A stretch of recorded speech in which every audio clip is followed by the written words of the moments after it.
Paradox. This English noun, which means contrary or opposed to logic or to common sense, has its root from the Greek word paradoxos. Its synonyms include words like irony, conundrum, and oxymoron. But to give a clearer context to this word, I will tell you a story that is so paradoxical it is puzzling.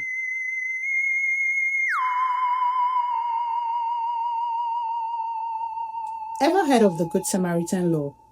This law was enacted in California in 1959 to protect doctors and medical professionals providing emergency aid outside the hospital from civil liability. Come to find out, it did not protect everyone. Its amendments all came down to two friends, one car crash, and a lawsuit that shook just about everyone.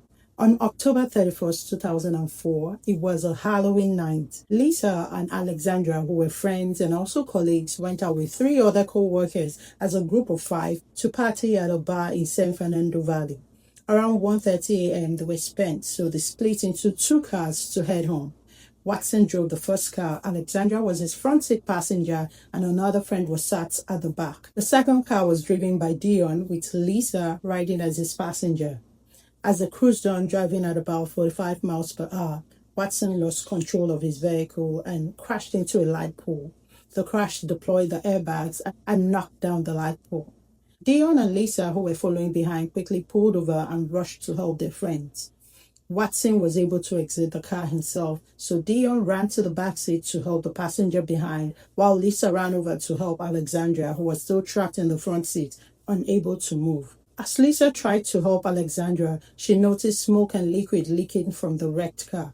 Fearing an explosion, she decided to get Alexandra out of the vehicle. Paramedics arrived soon after, and Alexandra was quickly transported to the hospital.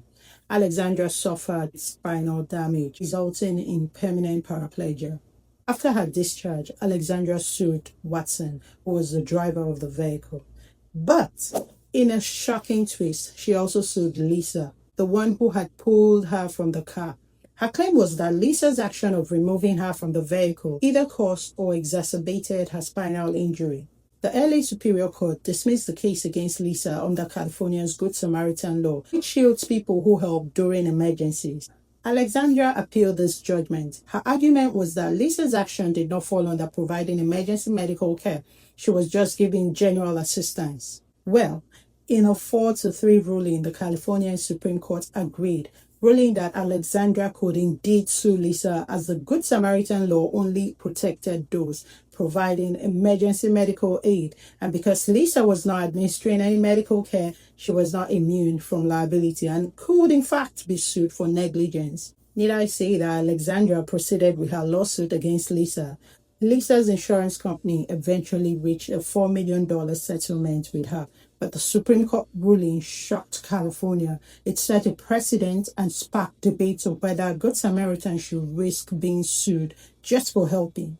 In response, the legislature amended the Good Samaritan Law in 2009 to extend immunity to those providing both applied emergency medical and non-medical aid at the scene of emergencies. Suffice it to say that by then, Lisa and Alexandra were just former friends. Paradox.